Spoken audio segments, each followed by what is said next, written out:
สวัสดีจ้าสวัสดีท่านผู้ชมทุกท่านนี่เป็นผลการออกรางวัลหวยลาวสามัคคีประจำงวดวันที่19มิถุนายน2569รางวัลเลข2ตัวรางเลขที่ออก02รางวัลเลข2ตัวบนเลขที่ออก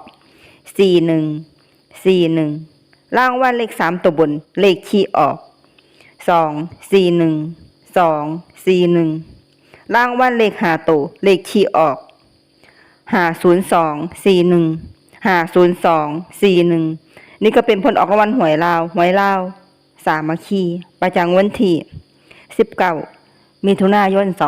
2569ขอให้โชคดีมีชัยถูกหวยลาวสามัคคีได้รับเงินกันทุกคนด้วยจ้าฝากไว้ด้วยจ้าซับตะไคร้กดติดตามและเป็นกำลังใจขอขอบคุณทุกท่านที่เข้ามารับชมและรับฟังแล้วมาพบกันใหม่ในผลการออกหวยลาวสามัคคีใหม่ในวันพรุ่งนี้สำหรับมื้อนี้ขอบคุณและสวัสดีจ้า